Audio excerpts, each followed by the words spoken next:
The clink of ceramic mugs and the soft murmur of morning conversations filled the small cafe where I'd worked for the past 8 months. Sunlight streamed through the windows, catching dust particles that danced in the golden beams. I tucked a loose strand of hair behind my ear, feeling it escape from my messy bun as I balanced 3 plates on my forearm, a skill I'd perfected through necessity rather than choice. "Order up for table 7, Ellie," Marco called from the kitchen, sliding a tray with a single espresso across the counter. I nodded, keeping my eyes down as I collected it. Table 7. The corner booth. His booth. He'd started coming in 3 weeks ago. Always alone, despite the 2 men who waited outside in the sleek black Bentley. Always the same order. A single espresso, no sugar. Always the same time. 7:15 a.m., precise as clockwork. Nobody knew his name, but everybody knew of him. The way the room tensed when he entered. The way other patrons averted their eyes. The way Marco, usually loud and boisterous, lowered his voice to a respectful murmur when taking his order. I'd heard the whispers. "A businessman," they said. But businesses don't typically require armed guards or instill that particular brand of fear that makes the air feel electric. I steadied my breathing as I approached his table, the fine china cup rattling slightly against the saucer in my trembling hands. "Don't spill. Don't spill. Don't. Thank you," he said as I set down his espresso, his voice a low rumble that somehow cut through all other sounds in the cafe. I made the mistake of looking up. Dark eyes, almost black, met mine. They didn't match the polite words. Cold, assessing, like he was cataloging every detail of my face and finding me unremarkable. He wore a charcoal gray suit that probably cost more than 6 months of my rent. A crisp white shirt with silver cufflinks catching the light. His black hair was cut short at the sides, longer on top, a hint of silver at the temples that added distinction rather than age. A heavy signet ring adorned his right hand, gold with some kind of crest I couldn't make out. "You're new," he stated, though I'd served him every day for weeks. I've been here for a while, sir," I replied, hating the stammer that always betrayed my nerves. A dismissal. I was invisible again. I retreated quickly, bumping into an empty chair and nearly losing my balance. My face burned with embarrassment as I heard a soft chuckle from his direction. Great. Now I was entertainment. The morning rush kept me busy, refilling coffees, clearing tables, taking orders. I barely noticed when he left, only registering the folded bills beneath his cup. Always too much, a tip that exceeded the cost of his espresso several times over. I never understood why. Perhaps the excess was as meaningless to him as I was. I was wiping down tables during the mid-morning lull when my sleeve rode up, exposing the small tattoo on the inside of my wrist.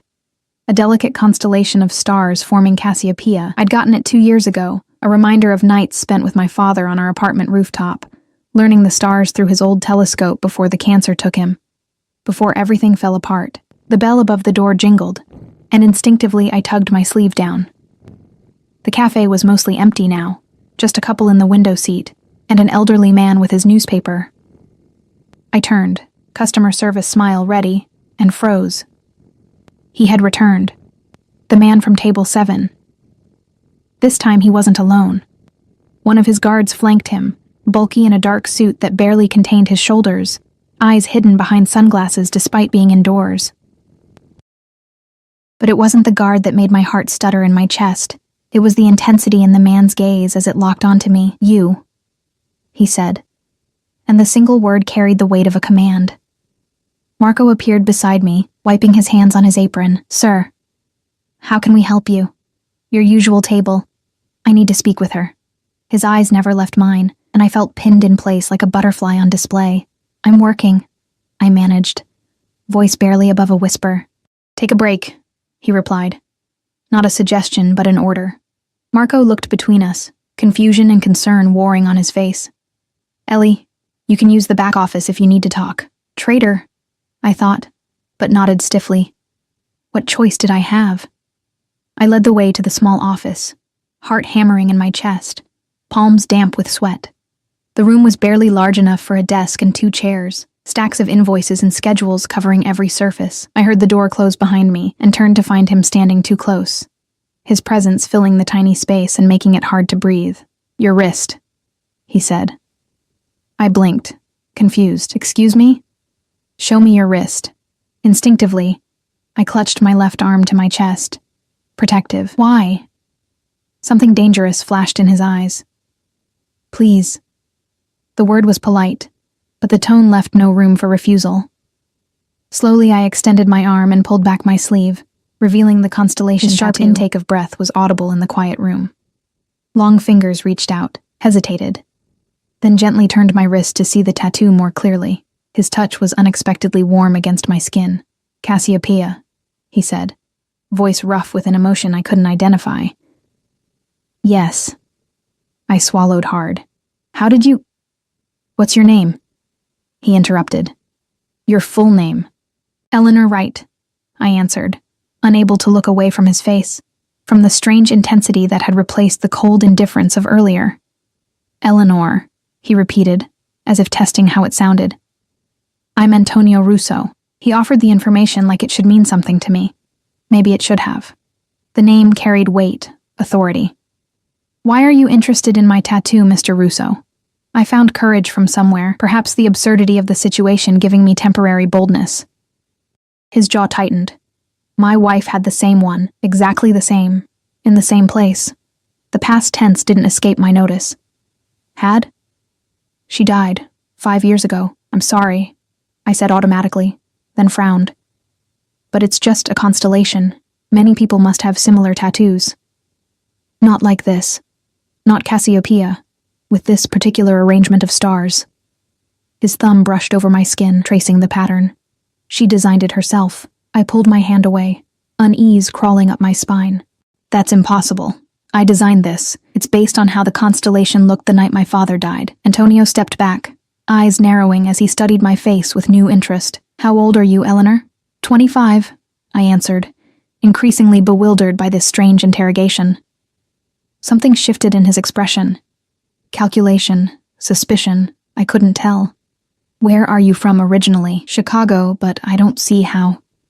And your parents? Both dead, I said flatly. Look, I need to get back to work. Whatever you think, take the rest of the day off, he said.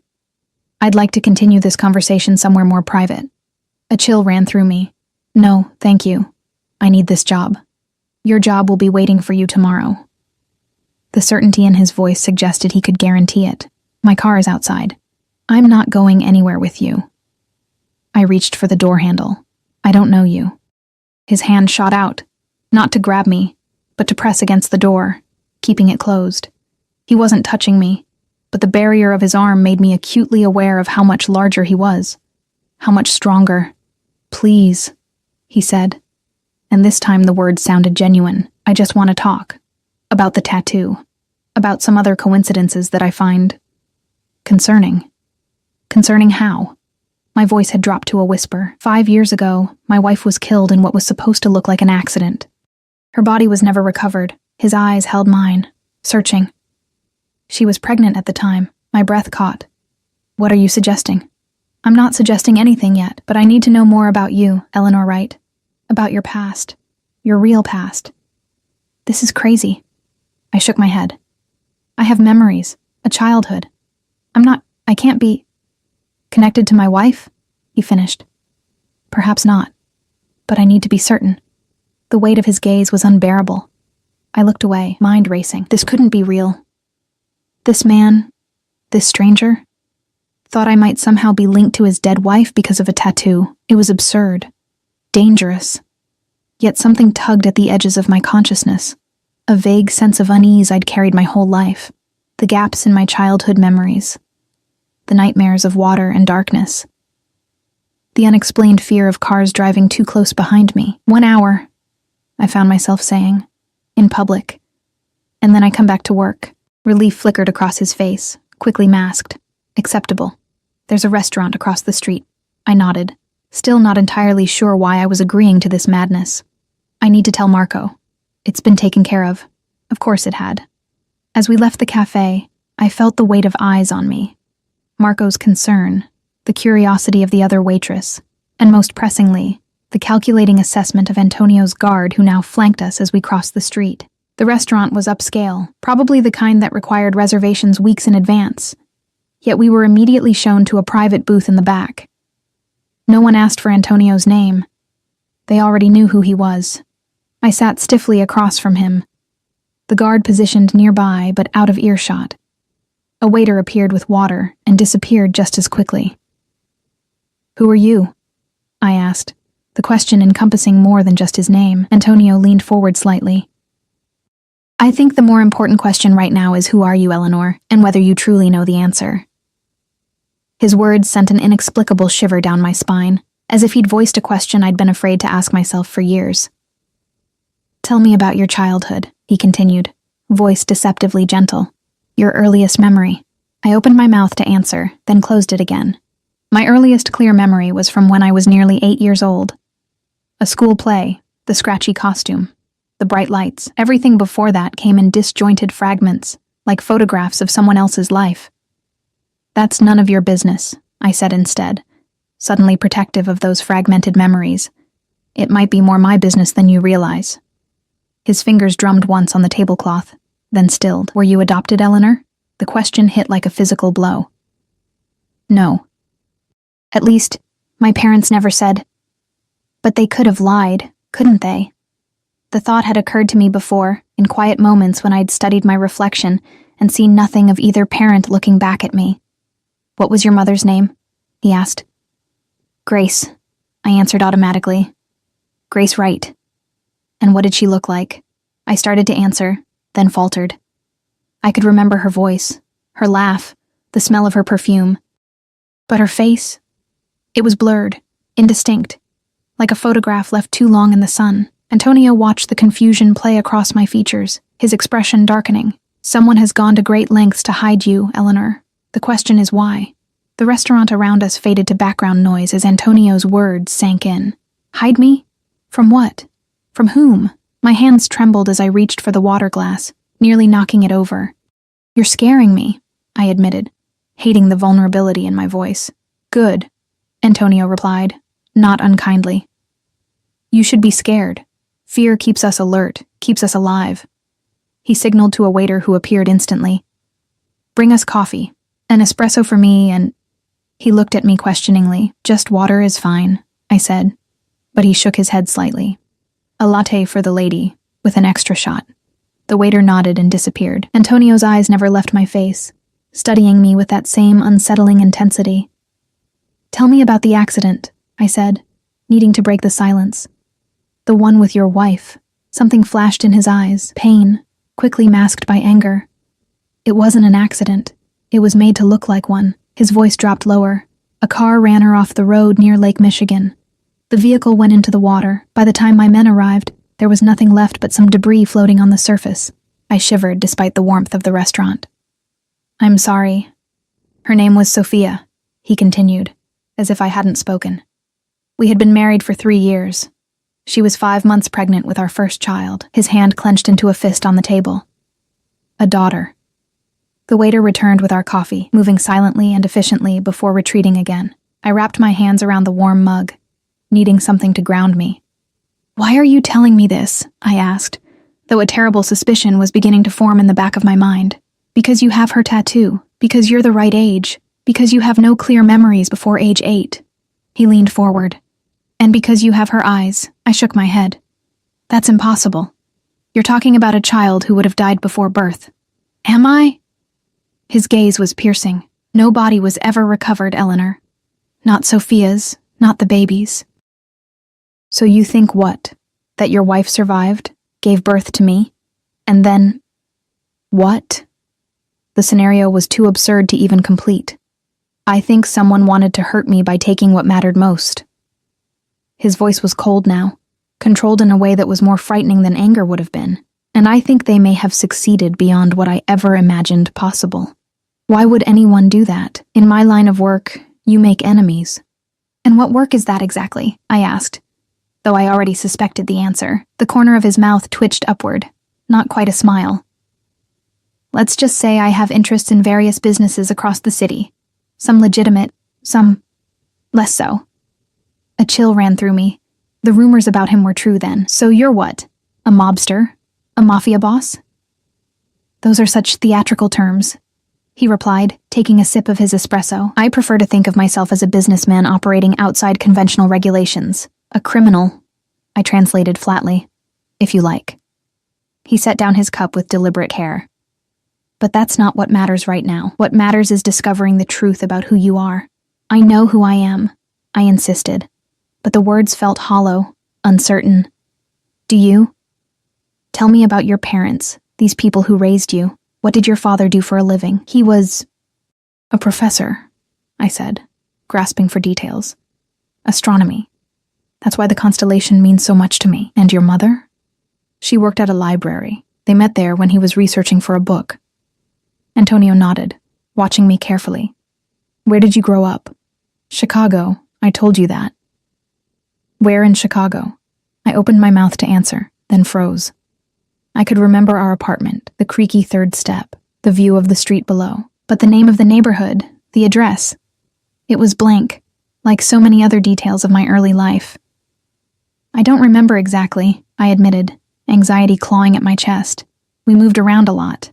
Convenient, he murmured. And your parents? They're both deceased, you said. How did they die? My father had cancer. He died when I was 15. That memory was clear, painfully so. The hospital smell, the hollows beneath his eyes, his hand growing cold in mine. My mother, there was a car accident 3 years ago. Antonio's expression sharpened. A car accident? Like the one that supposedly killed my wife? That's just a coincidence, I said, but doubt crept into my voice. I don't believe in coincidences, Eleanor. Not in my world. He reached into his jacket and produced a small photograph, sliding it across the table. This was Sophia. With trembling fingers, I picked up the photo. A beautiful woman with dark hair smiled back at me, her hand resting protectively over a slightly rounded stomach. She stood on a terrace overlooking a garden, the sunlight catching the gleam of a delicate gold necklace around her throat. And on her wrist, clearly visible, a constellation of stars, Cassiopeia, identical to mine. But what made my breath catch wasn't the tattoo. It was her eyes, dark brown with a distinctive ring of amber around the pupil, exactly like the eyes I saw in the mirror every morning. This doesn't prove anything, I whispered, unable to look away from the photograph. It's just a strange resemblance. There are tests we could do, Antonio said quietly, DNA tests that would tell us conclusively. I placed the photograph back on the table, pushing it toward him. And if they're negative? If this is all just some bizarre coincidence? Then I'll apologize for disturbing you, compensate you for your time, and we'll never speak again. His tone was matter of fact, but something in his eyes told me he was already convinced. And if they're positive? If by some impossible scenario, I am somehow related to your wife? Antonio's expression hardened. Then someone has committed a crime against my family, against you, and they will answer for it. The quiet menace in his voice sent a shiver down my spine. This wasn't a man who made idle threats. I need to think, I said, feeling overwhelmed. This is all too much. Of course. He reached into his pocket and placed a business card on the table. My private number. Call me when you're ready to talk again. I stared at the card but didn't take it. What if I don't call? What if I just want to forget this conversation ever happened? Something dangerous flashed in his eyes.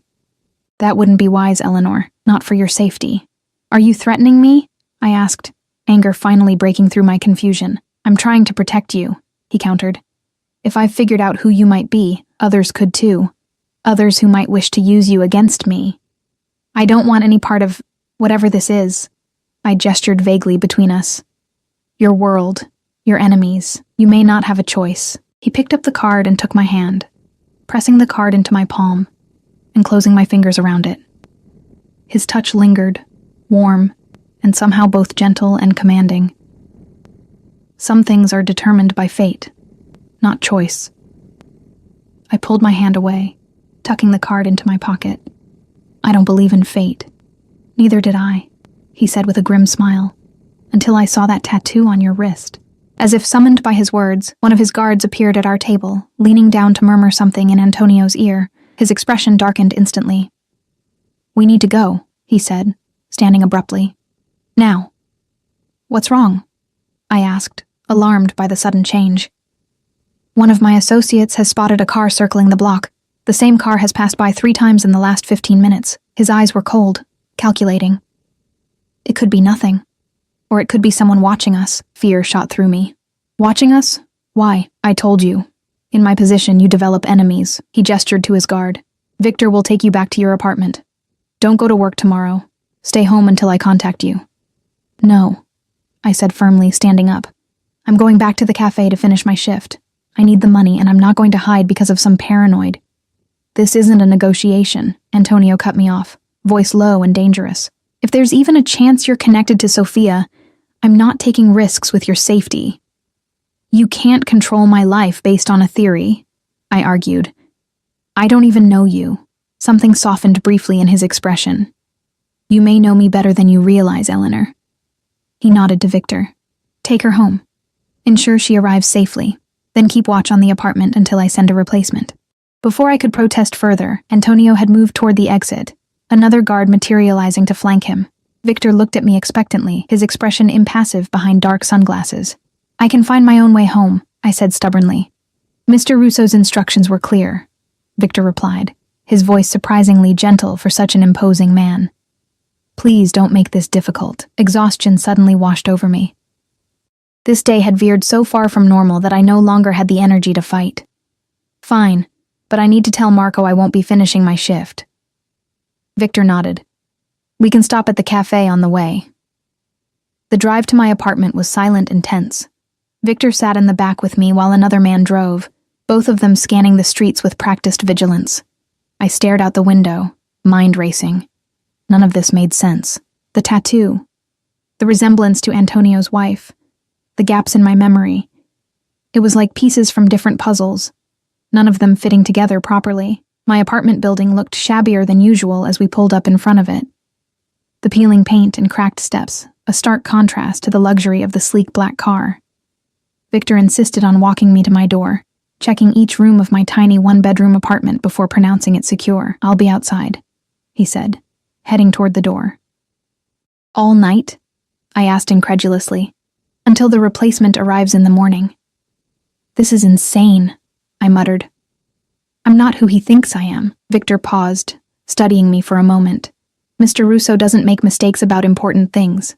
He hesitated, then added, For what it's worth, you do look like her. Like Sophia.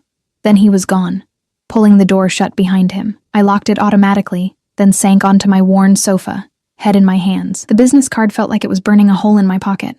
I pulled it out, staring at the embossed name and number. Antonio Russo, a name that apparently meant something in certain circles. A dangerous name. Could he be right? Could my entire life be some elaborate lie? I tried to focus on my childhood memories, but they remained frustratingly vague and disjointed.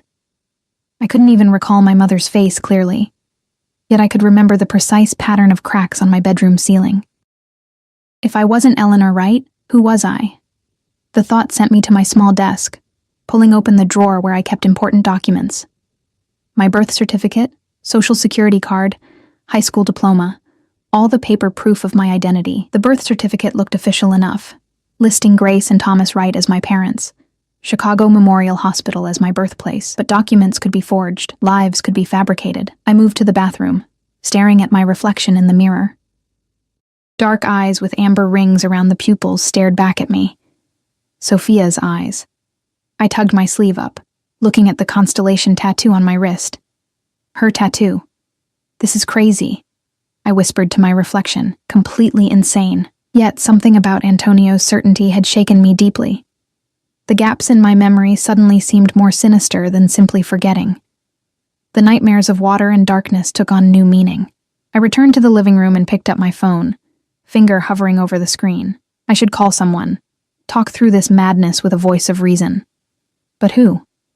I had acquaintances, co-workers, but no close friends I could burden with something this bizarre. A sharp knock at my door made me jump, heart racing. Had Antonio returned? Or was it someone else? Someone connected to the car that had been circling the restaurant. Who is it? I called, voice shaking slightly. Ms. Wright? It's Detective Mills. Chicago PD. I need to speak with you about Antonio Russo. My heart hammered in my chest. The police? Already? I approached the door cautiously, peering through the peephole. A man in a dark suit stood in the hallway, badge held up to the peephole. Detective Mills, apparently. Where was Victor? Wasn't he supposed to be guarding my door? One moment, I called, trying to sound calmer than I felt. I fumbled with the chain lock, my fingers clumsy with sudden anxiety. As I reached for the doorknob, a text message pinged on my phone. Unknown number. Don't open the door. No detective was sent. Stay inside. Antonio? It had to be. How did he have my number? I hesitated, hands still on the doorknob. Ms. Wright, is everything okay in there? The detective's voice had an edge of impatience now. Another knock. Harder this time. Police. Open up. My phone pinged again. If you open that door, you're dead. He's not a cop. A chill ran down my spine. I stepped back from the door. I'm calling to verify your identity, I said, voice wavering. What precinct are you from? A moment of silence. Then, listen, lady, I don't have time for this. Open the door now or I'll have cause to bring you in for obstruction. Wrong answer. A real detective would have identified his precinct. I backed away from the door, just as a loud thud shook it in its frame. He was trying to break in. Panic surged through me. I ran to the kitchen, grabbing my phone on the way, and fumbled for a knife from the drawer.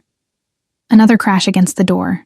The wood splintered around the lock. My phone pinged again. Bedroom window. Fire escape. Now. I didn't stop to think. Clutching the knife and my phone, I sprinted to the bedroom, yanked open the window, and climbed onto the fire escape just as I heard the front door give way with a sickening crack. Heavy footsteps stormed through my apartment. Where are you, bitch? Not even pretending to be a cop anymore.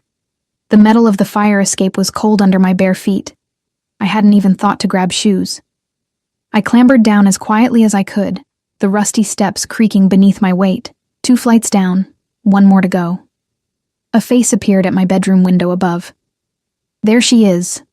I abandoned stealth for speed, practically sliding down the last flight. As my feet hit the alley pavement, a black SUV screeched to a halt at the entrance. The passenger door flew open. Antonio leaned across the seat. Get in, now! I hesitated for a split second, knife still clutched in my hand. The man from my apartment was now on the fire escape, descending rapidly. Antonio, or the fake detective? The devil I barely knew, or the one I didn't know at all? I chose Antonio, diving into the SUV just as a gunshot cracked through the air. The bullet pinged off the vehicle's frame as Antonio pulled me fully inside, and the driver floored the accelerator. Are you hurt? Antonio's hands were on my shoulders, his eyes scanning me for injuries. I shook my head, too breathless to speak, adrenaline making my entire body shake. The knife slipped from my grip, clattering to the floor of the SUV. What about Victor? I gasped, suddenly remembering his promise to guard my door. Antonio's expression darkened. We found him unconscious in the stairwell. He'll live, but he's got a nasty concussion. Who was that man? What did he want? My voice rose with panic. Breathe, Eleanor, Antonio commanded, his hands moving from my shoulders to frame my face, forcing me to look at him. Deep breaths. You're safe now. I tried to follow his instruction, drawing air into my lungs. His hands were warm against my skin, steadying. That man works for Dmitry Volkov, Antonio said once my breathing had evened out. An old associate with whom I have unfinished business. Why would he come after me? I pulled away from Antonio's touch, wrapping my arms around myself. Because Volkov must know what I suspect. Who you might be. Antonio's jaw tightened. This changes everything. You can't go back to your apartment. It's not safe. The SUV turned sharply onto a main road, merging with late afternoon traffic. The driver, another of Antonio's security men I presumed, kept checking the mirrors. Are we being followed? I asked. Possibly, Antonio replied. But this vehicle is armored, and Ivan is one of my best drivers. I pressed my forehead against the cool glass of the window, watching the city blur past. My entire life had imploded in the span of a few hours, my apartment violated, my safety threatened, my identity in question. Where are we going? I asked, suddenly aware I was essentially being kidnapped. albeit from another kidnapper, somewhere safe, one of my properties outside the city. I don't have any of my things. No clothes, no toothbrush. Everything will be provided, he cut me off. Your safety is the priority right now. I turned to face him. I need answers, Antonio, real ones. No more cryptic hints or vague theories. What exactly do you think happened to me? To Sophia? Something like respect flickered in his eyes at my directness. Fair enough. He leaned back in his seat. 5 years ago, Sophia was supposedly killed by Volkov's men. Her car went into the lake. No bodies were recovered, but the damage to the guardrail and debris in the water made it clear what had happened. His voice remained steady, but I could see the cost of this recitation in the tightness around his eyes, the whiteness of his knuckles as his hands clenched. I turned the city upside down looking for her, for answers. I thought Volkov had ordered the hit as retaliation for a business deal gone wrong. A muscle jumped in Antonio's jaw. What I didn't know then was that Sophia had been reaching out to someone in the weeks before her death, making plans. She'd withdrawn cash from accounts I didn't know she had access to. You think she was planning to leave you? I asked softly. His eyes snapped to mine, anger flashing briefly before he controlled it. No. I think she was trying to protect our child. She'd had miscarriages before, and this pregnancy was further along than any previous one. She'd become protective, secretive. So what are you suggesting happened? I believe Sophia faked her death, possibly with help from someone inside my organization. She disappeared to protect our unborn child from the dangers of my world. His gaze intensified. A child who would be about your age now. I shook my head. That's impossible. I have memories of growing up with my parents. Do you? He challenged. Or do you have fragments that you've stitched together into what seems like a coherent past? His words hit uncomfortably close to my earlier thoughts. But why would Sophia give up her child? Why wouldn't she keep me? If I am her daughter. Pain crossed Antonio's features. That's what I intend to find out. If someone took you from her, placed you with a surrogate family. The implications were too terrible to contemplate. And now Volkov is after me? Why? After all this time? Information is currency in our world, Antonio said grimly. If Volkov learned of your existence, of your potential connection to me, he'd see an opportunity, a way to finally destroy me completely. The SUV had left the city behind, now traveling along a highway bordered by increasingly rural landscapes. The sun was beginning to set, painting the sky in shades of orange and pink. Under different circumstances, it might have been beautiful. How did you know? I asked, watching his profile against the sunset. About the man at my door? I have people watching your building. When they reported a man claiming to be police with no patrol car in sight, I knew something was wrong. He glanced at me. I shouldn't have left you there with just Victor. It was a miscalculation. You couldn't have known. I should have. In my position, I can't afford to make mistakes. His voice hardened.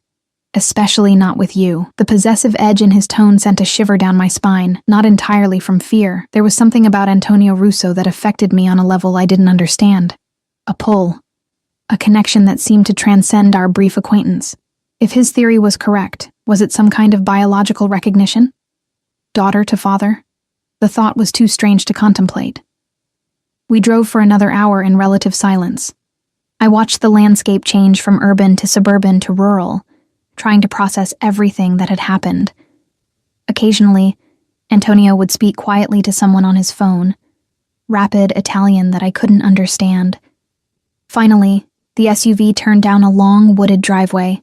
Security gates opened automatically as we approached, closing behind us. Trees lined the driveway, obscuring whatever lay ahead, until we rounded a final curve and the house came into view. House wasn't the right word. It was an estate. A sprawling stone mansion set on manicured grounds, with a circular fountain in front and soft landscape lighting illuminating the approach. Welcome to my home, Antonio said, as the SUV pulled to a stop at the front entrance. You'll be safe here. The enormity of my situation hit me anew. I was miles from the city, from anything familiar, alone with a man who might be my father, or might be a dangerous criminal mastermind, or both. How long do you expect me to stay here? I asked, not moving to exit the vehicle. Until I'm certain the threat has passed. Until we have answers. He studied my face. I understand this is difficult, Eleanor, but it's necessary. I have a life, a job, all of which can be put on hold, he interrupted, or permanently altered, if necessary. The casual way he spoke of rearranging my existence was chilling. You can't just decide that for me. I can if it means keeping you alive.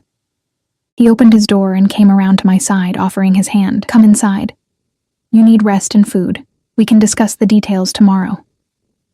Reluctantly, I placed my hand in his and allowed him to help me from the vehicle.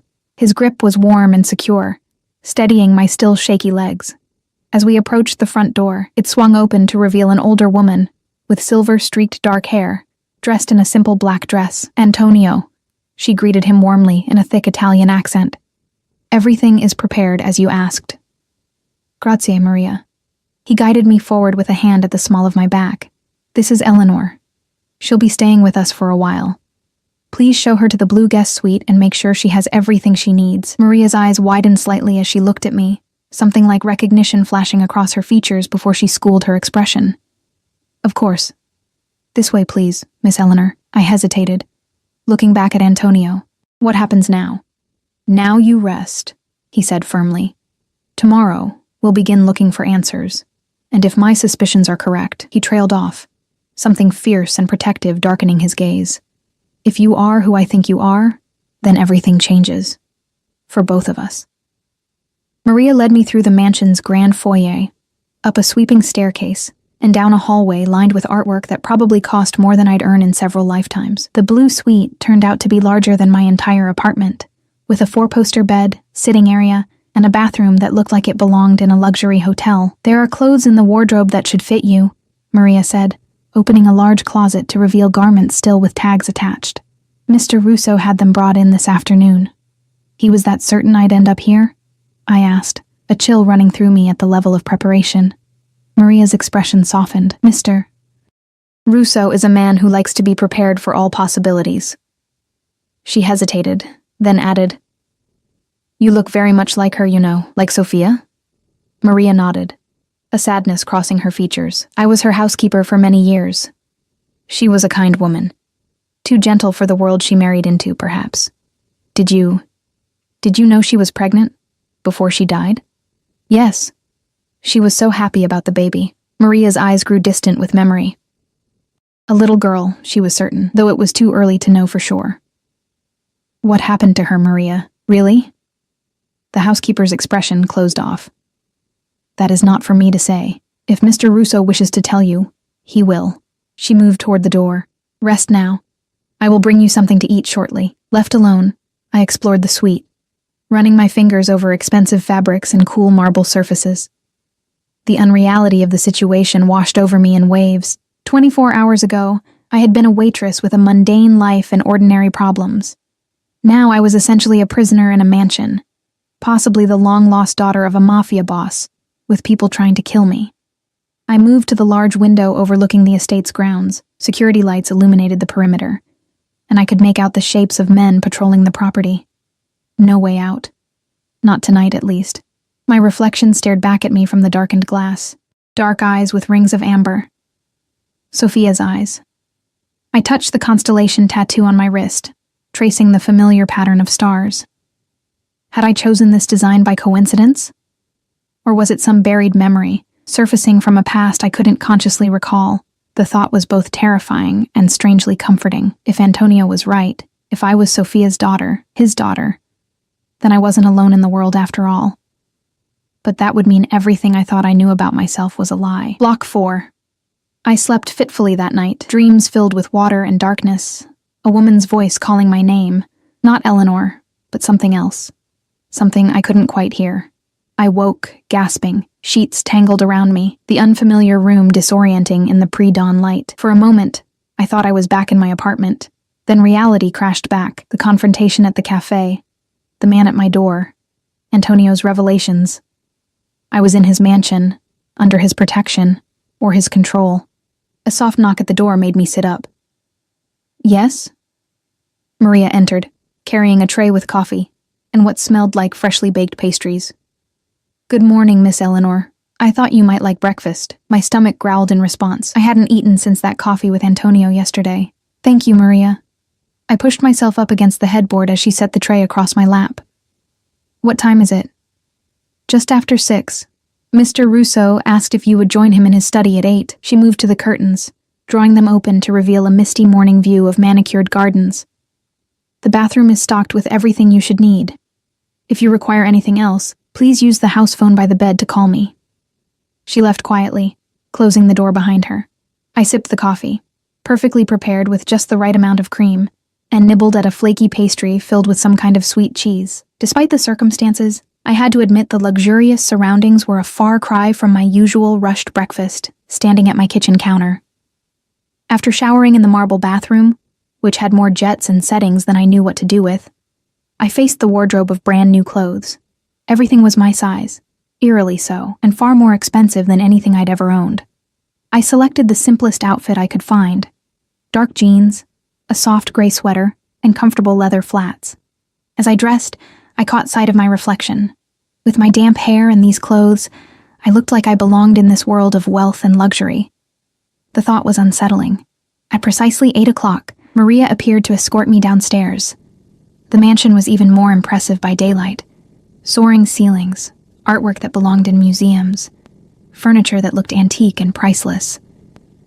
She led me to a set of double doors and knocked softly. Antonio's voice called for us to enter. His study was a masculine space of dark woods, leather-bound books, and floor-to-ceiling windows overlooking the back gardens. Antonio stood as we entered, setting down the document he'd been reading. Eleanor, I trust you slept well. His tone was formal, but his eyes searched my face with that now familiar intensity. As well as could be expected, I replied honestly. He nodded to Maria, who quietly withdrew, closing the doors behind her. Please, sit. He gestured to a leather chair across from his desk. I sat, noting the steaming cup of coffee already waiting for me. Black, no sugar, not how I took it. Sophia's preference, perhaps? I've taken the liberty of having a doctor come to the house this morning, Antonio said without preamble. For the DNA test. My hand tightened around the armrest. You don't waste time. In my experience, waiting rarely improves a situation. He studied me for a moment. Are you opposed to the test? Was I?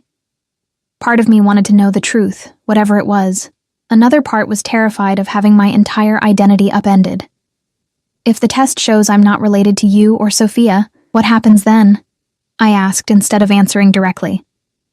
Then I offer my sincere apologies for the disruption to your life, provide compensation for your trouble, and ensure you're safely returned to the city. His tone was businesslike, but I detected a note of something like dread at this possibility. And if it's positive? If I am? I couldn't bring myself to say, your daughter. Antonio leaned forward, elbows on his desk.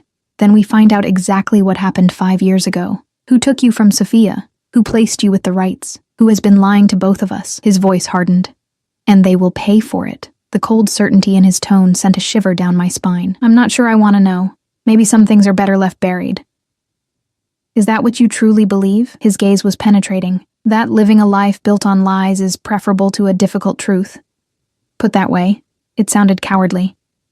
I just mean that finding out might put more people in danger. The rights. If they weren't my biological parents, they still raised me, cared for me. Or they were complicit in your abduction. I shook my head vehemently. No. Whatever else might be true, they loved me. I'm certain of that. Antonio's expression softened slightly. Then perhaps they were unwitting participants. But regardless, I intend to discover the full truth. Before I could respond, a knock at the door interrupted us. Antonio called for them to enter, and a middle-aged man with silver-rimmed glasses stepped in, carrying a medical bag. Ah, Dr. Moretti. Antonio greeted him, standing. Thank you for coming so quickly, Mr. Russo. The doctor nodded respectfully, then turned to me with a professional smile.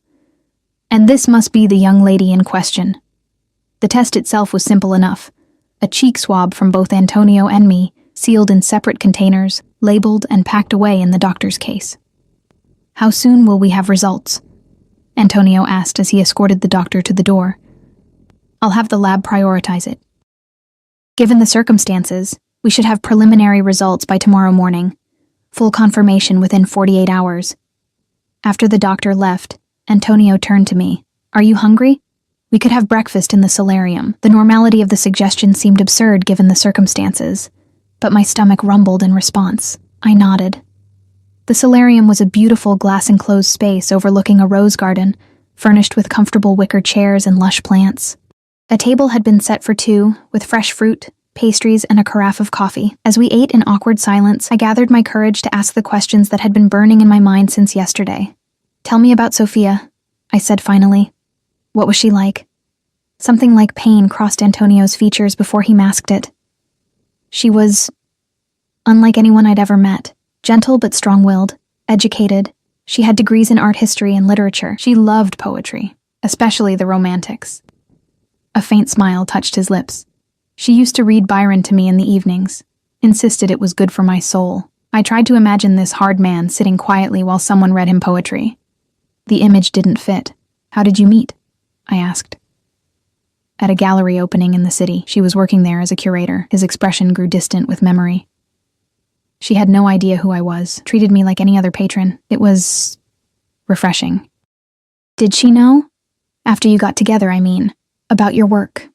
Antonio's eyes refocused on me. Yes. I never lied to her about who I was or what I did. She chose to accept it, though I know she hoped I might eventually leave that life behind.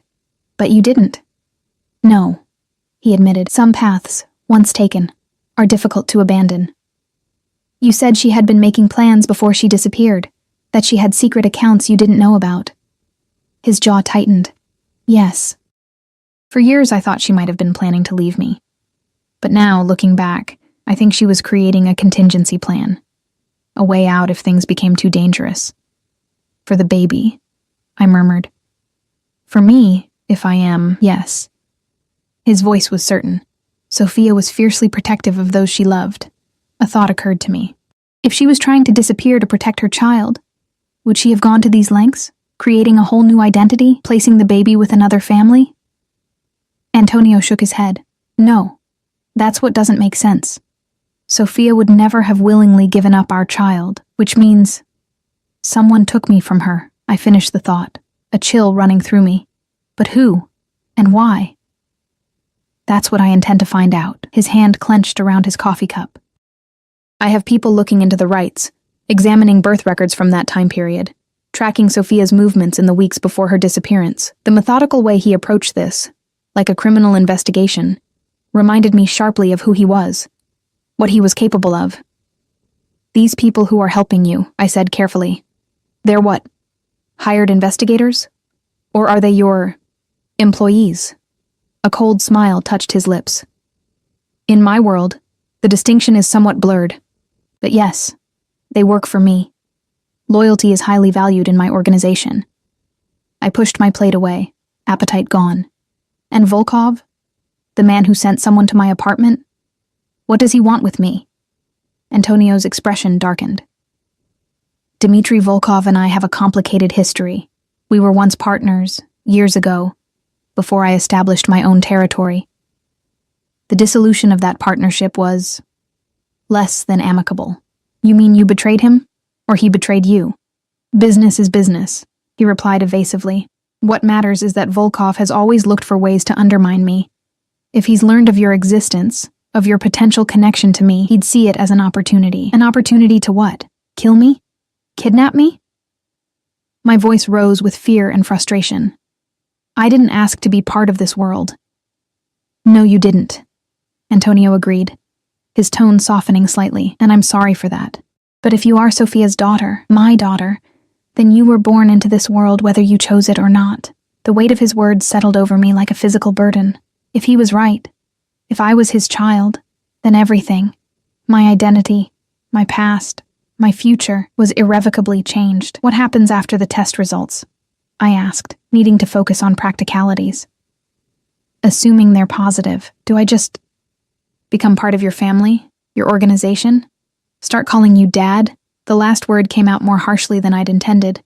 Something flashed in his eyes, pain, longing, I couldn't tell. I don't expect anything from you, Eleanor, except your safety. What happens beyond that would be your choice. Would it? Really? I challenged. You've already made it clear that Volkov will come after me again, that I can't go back to my old life. Not immediately, no. But with time, with the right precautions. He trailed off, then sighed. I won't lie to you. If you are my daughter, your life has changed permanently, but that doesn't mean you have no choices within those new parameters. Before I could respond, the door to the solarium opened and one of Antonio's guards entered. He crossed to Antonio and murmured something in his ear. Antonio's expression hardened instantly. Are you certain? He asked sharply, and the man nodded. Antonio turned to me. I need to handle something. Maria will show you around the grounds if you'd like some fresh air, but please don't leave the property. It isn't safe. He stood, already pulling out his phone. I'll find you later. After he left, Maria appeared almost immediately, as if she'd been waiting nearby. Would you like to see the gardens, Miss Eleanor? The roses are particularly beautiful this time of year. The estate grounds were stunning, acres of manicured lawns, formal gardens, and what looked like a small orchard in the distance. But I couldn't appreciate their beauty, not with the weight of uncertainty pressing down on me.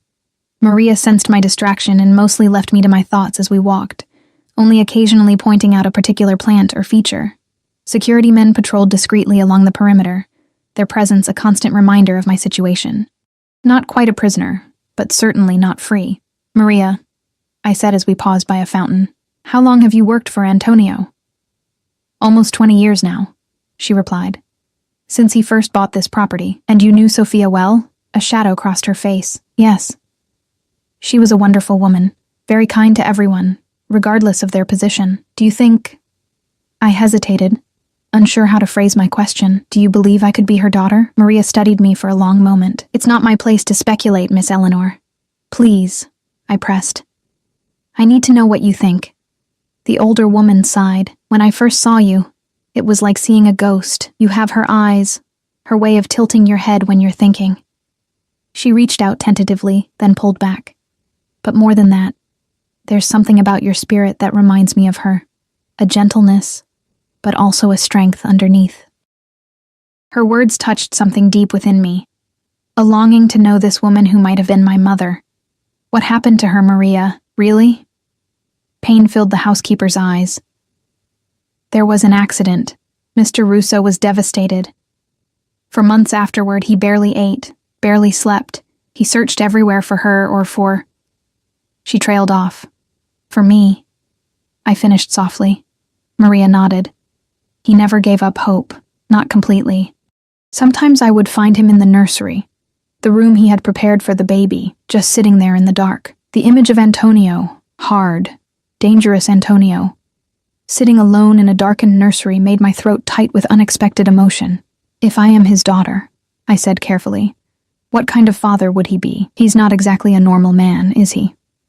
A small, sad smile crossed Maria's face. Mr. Russo is complicated, yes. But I have never seen him love anyone the way he loved Sophia. And if you are their child, she shook her head slightly, he would burn the world down to protect you, Miss Eleanor. Of that, I am certain. The conviction in her voice was both comforting and terrifying. Protection, yes, but at what cost? And to whom? We continued our walk, eventually circling back toward the house.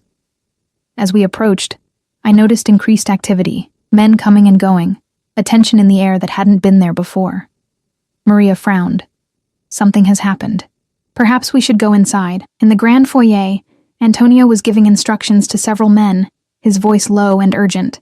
He looked up as we entered, his expression grim.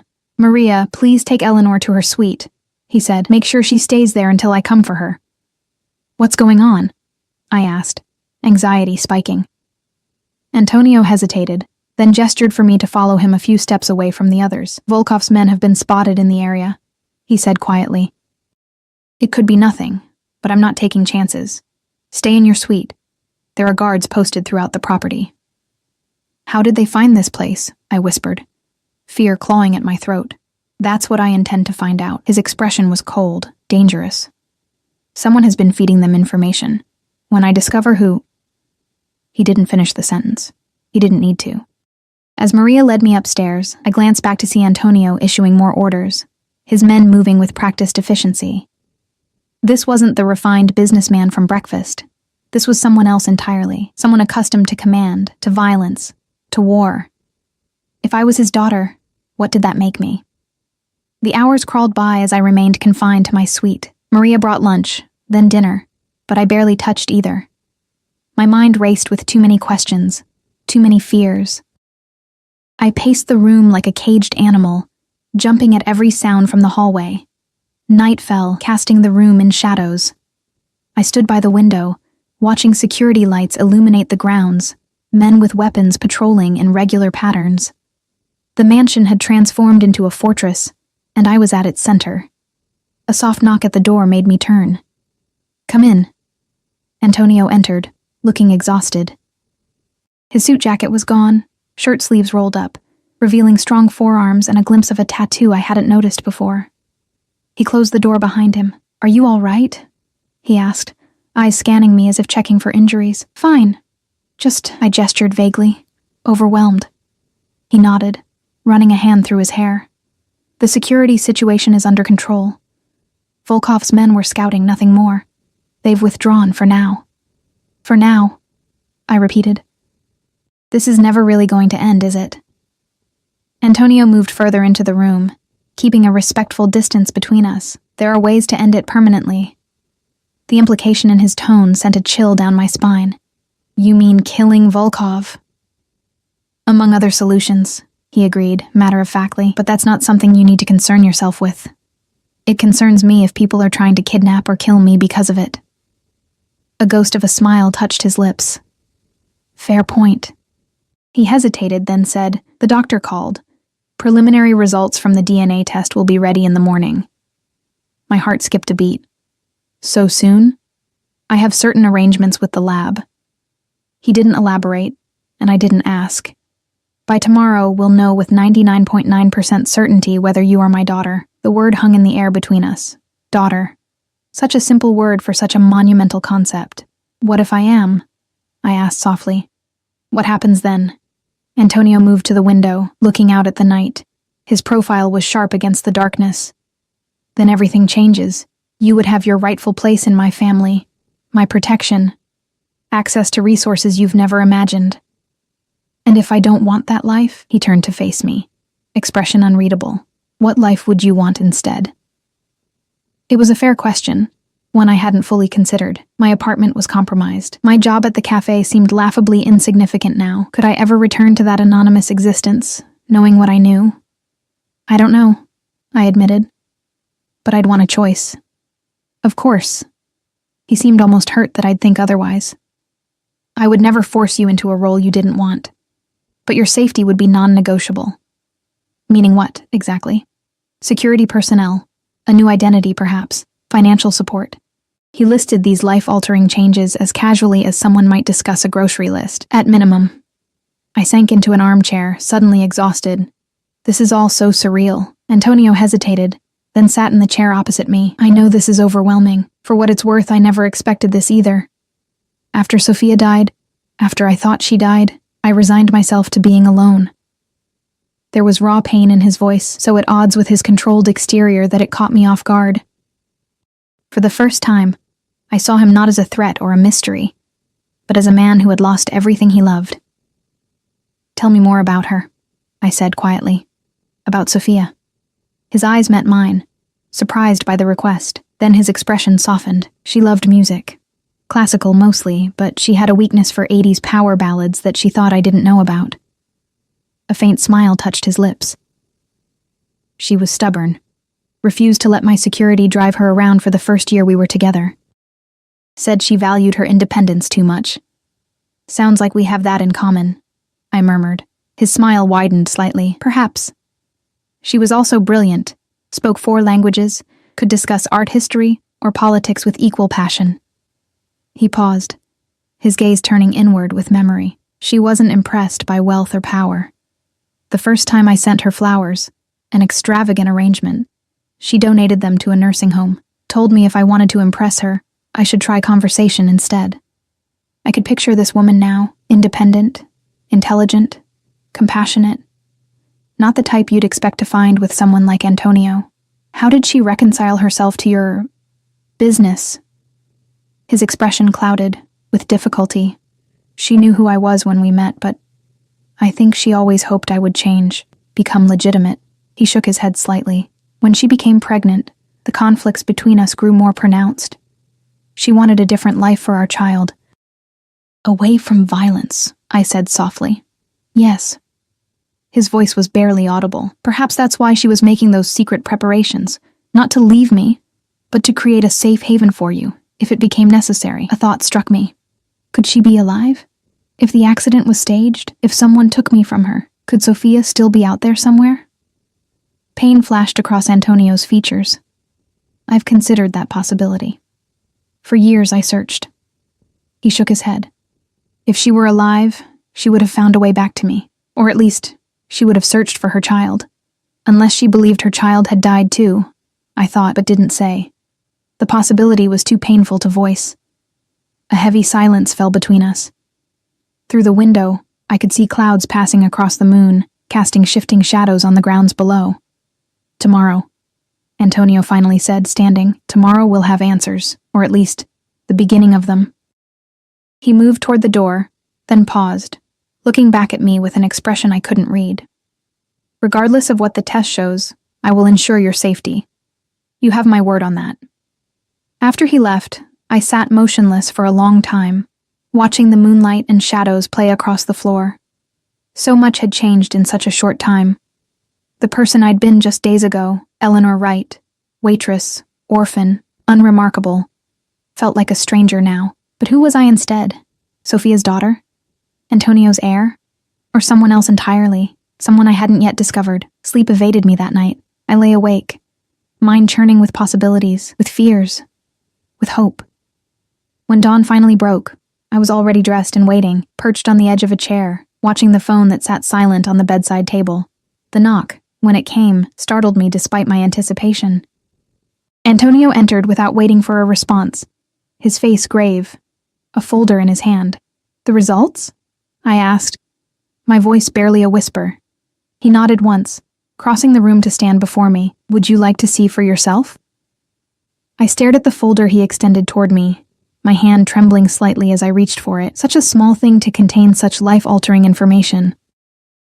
Opening it, I scanned the medical terminology, the charts and percentages, until my eyes found the conclusion at the bottom of the page. Probability of paternity, 99.9998%. The room seemed to tilt around me. I gripped the arms of the chair, trying to steady myself. It's true, I whispered. You are my father. Antonio's expression remained carefully controlled, but his eyes betrayed him. Relief, vindication, and something that might have been joy flashed there before he composed himself. Yes, he said simply. A strange sensation washed over me. Not quite relief, not quite dread, but something in between. The confirmation of what we'd suspected didn't bring the closure I'd hoped for. Instead, it opened a door to more questions. If you're my father and Sophia was my mother, then who were the Wrights? I asked, voice steadier than I felt. Who raised me for 25 years and why? Antonio sat in the chair opposite me. I've had people looking into that. Thomas and Grace Wright were a real couple. Childless. He was indeed an astronomy professor at Northwestern. They both died when you believed they did, so my memories of them are real? Yes, but incomplete. They adopted you when you were approximately 3 years old, not as an infant as would be expected. The revelation hit me hard. 3? But that would mean that you lived somewhere else first, with someone else. His jaw tightened, possibly with Sophia, for a time after the staged accident. Then what happened to her? My voice cracked. If she survived the accident, kept me for 3 years, why would she give me up? Pain flashed across Antonio's features. I don't know. But I intend to find out. I stood abruptly, needing to move. This is too much. All of it. Antonio remained seated, watching me pace. I understand this is overwhelming, but now that we know the truth about our connection, we can face whatever comes next together. I stopped, turning to face him. But what does that mean? Am I supposed to just become part of your world now? Learn the family business? The bitter edge in my voice wasn't entirely intentional. What it means, he said carefully, is that you have a father who will protect you at all costs. Beyond that, we have time to figure out the rest. A knock at the door interrupted us. One of Antonio's men entered, expression tense. "Sir, we have a situation." Antonio was on his feet instantly. "What is it?" "A car approaching the gate. Single occupant, female. She's asking for Miss Wright by name." My heart seemed to stop. "Who is it?" The guard looked uncomfortable. "She says her name is Sophia Russo."